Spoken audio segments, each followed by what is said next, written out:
یو لس قسمه زنانه داسې دي چې هغه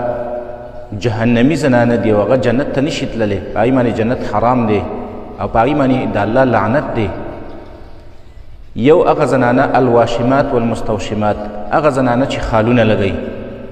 خال لګوي یا په تندي باندې یا په مخ باندې یا په زنه باندې یا په مټو باندې. دویم هغه زنانه والنامسات والمتنمسات، هغه زنانه چې هغه یې وریځې نری کوي، د وریځو نه ویښته وباسي یا د مخ نه ویښته وباسي چې زه ډولی ښکاره شم. دریم هغه زنانه والمتفلجات، هغه زنانه چې هغې غاښونو په منځ کې کولاوي راولي، کولاوالی پکې راولي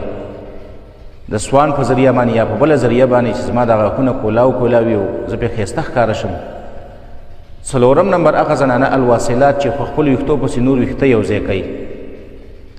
چې ویښته مې ښایسته ښکاره شي، اوږده ښکاره شي. پنځم نمبر کاسیات عاریات، هغه زنانه چې هغې جامې اغوستې دي خو په حقیقت کې هغې بربنډ دي. مقصد دا دی چې یا خو یې دومره نری لباس اغوستی دی چې په هغې کې د هغې بدن ښکاري، لغړه پکې ښکاري، یا یې دومره تنګ لباس اچولی دی چې په هغې کې د هغې اندامونه بیل بیل ښکاري. شپږم نمبر هغه زنانه رؤوسهن کاسنمة البخت، چې دا خپل ویښتې داسې جوړ کړي لکه د اوښ ګوف، شاته دا ویښته را ټول کړي، را یو ځای کړي او د هغې نه یې داسې غور شان جوړ کړی د اوښ د ګوف په شان چې شاته به په دې څټ کې بره موړه شان ښکاري، بوټ ښکاري. او اووم نمبر هغه زنانه المائلات والممیلات، هغه زنانه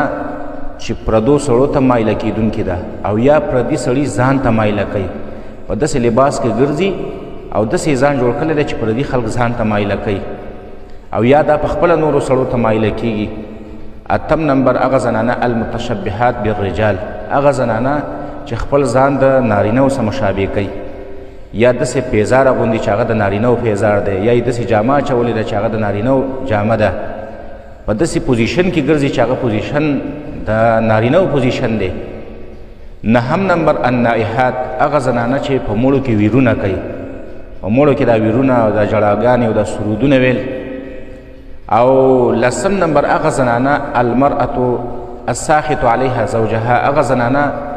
چې خپل خاوند ته خفه دی، خپل خاوند ته مراور دی، خپل خاوند ته خفه شوی دی او دا د هغې د پخلا کولو کوشش نه کوي. نو دا لس قسمه زنانه داسې دي چې دا جنت په دې باندې حرام دی او دا جنت ته نشي داخلېدلی او په دې باندې هغه د جنت بوی هم حرام دی او په دې باندې د الله لعنت ورېږي، د الله په لعنت دی په دې لس قسمه زنانه.